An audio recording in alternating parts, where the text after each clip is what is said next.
استاد بڑے غلام علی خان کو برصغیر پاک و ہند میں کلاسیکی موسیقی کی تاریخ کے سب سے معتبر اور معروف استاد تسلیم کیا جاتا ہے۔ موسیقی کی دنیا میں بڑے بڑے نامی گویے ہوئے، لیکن جو عزت، شہرت اور دوام استاد بڑے غلام علی خان کے نام کے ساتھ جڑا، وہ کسی اور کے ساتھ دکھائی نہیں دیتا۔ تاہم المیہ یہ ہوا کہ قیام پاکستان کے بعد بھارت چھوڑ کر پاکستان آنے والے استاد بڑے غلام علی خان قابل اعتراض چند ریاستی پالیسیوں سے ناراض ہو کر پاکستان چھوڑ گئے اور واپس بھارت جا کر آباد ہو گئے۔ اس زمانے میں پاکستان میں ریاستی، معاشرتی اور عوامی طور پر فنون لطیفہ اور اس کے وابستگان کو حقیر جان کر میراثی لکھا اور پکارا جاتا تھا، لیکن اس کے باوجود استاد بڑے غلام علی خان اور دیگر بہت سے فنکار، جن میں نور جہاں، استاد فتح علی خان، امانت علی خان، نزاکت علی خان اور استاد مبارک علی خان وغیرہ شامل تھے، اپنے گھر بار چھوڑ کر پاکستان آ گئے۔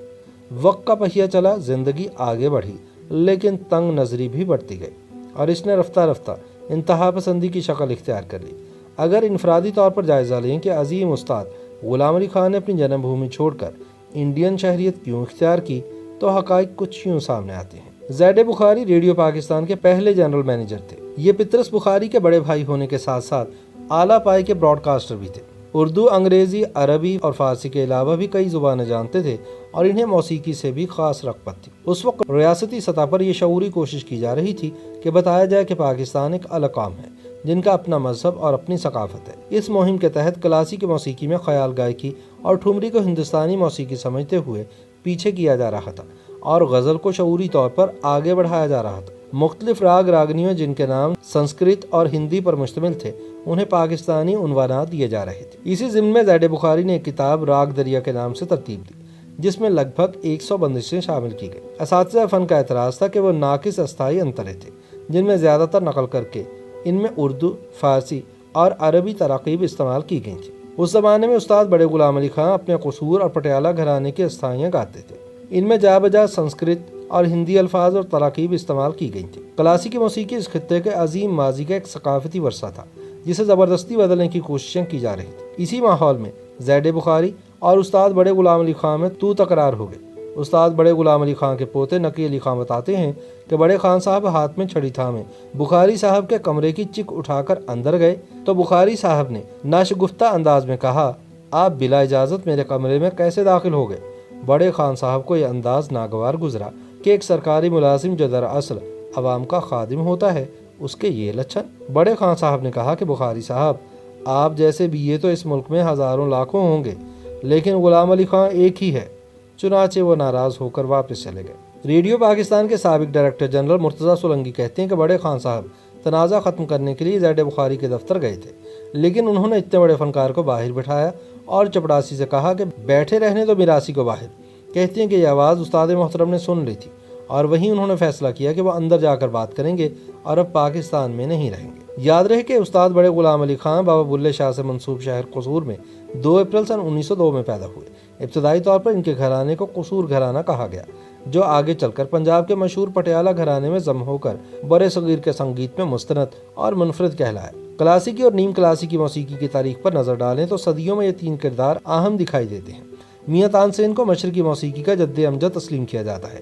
حضرت امیر خسرو نے ساز اور راگ ایجاد کیے، جبکہ استاد بڑے غلام علی خان کو گویّا اور موجد دونوں حیثیتوں میں مستند استاد مانا جاتا ہے۔ بڑے خان صاحب کے بعد جس نے بھی گایا ان سے مستعار کیا۔ بڑے خان صاحب کے پوتے نقی علی نے بتایا کہ انڈیا کی کاروباری اشرافیہ، جن میں ٹاٹا اور برلا انڈسٹریز کے روح رواں سمیت انڈین اسٹیبلشمنٹ کے سرخیل شامل تھے، وہ ہمیشہ بڑے خان صاحب کو پیشکش کرتے تھے کہ خان صاحب، آپ پاکستان چھوڑ کر انڈیا منتقل ہو جائیں تو ریاست آپ کو پلکوں پر بٹھائے گی، لیکن خان صاحب ان کی پیشکش پر کان نہ دھرتے اور اپنے گھر پاکستان لاہور میں رہے۔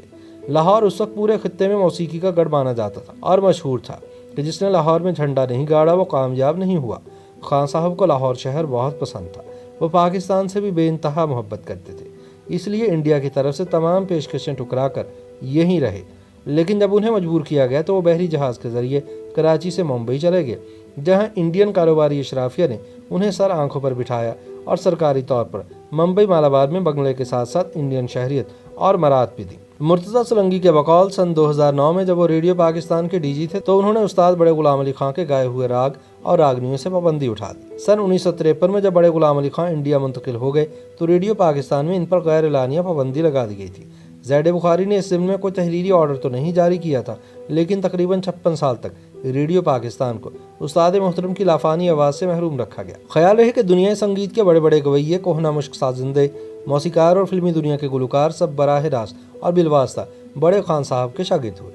اگرچہ بڑے غلام علی خان فلمی میوزک کے خلاف تھے اور اس زمانے کی نئی صنف کو جھوٹ اور کوڑ کہتے تھے، لیکن فلم والوں نے استاد بڑے غلام علی خان کے سنگیت، راگ، راگنیوں اور خاص طور پر ٹھمریوں سے سیکھتے ہوئے فلمی میوزک کو ایک بہترین آرٹ کا درجہ دلایا۔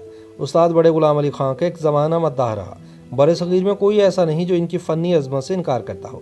ملکہ ترنم نور جہاں ان کی شاگرد تھیں، لتا منگیشکر، محمد رفیع، منا ڈے، کشور کمار، آشا بھوسلے، طفیل نیازی، حسین بخش گلو، جگجیت سنگھ، استاد نصرت فتح علی خان اور استاد تابو سمیت ہر کوئی انہیں پسند کرنے کے ساتھ ساتھ ان کے فن سے استفادہ بھی کرتا دکھائی دیتا ہے۔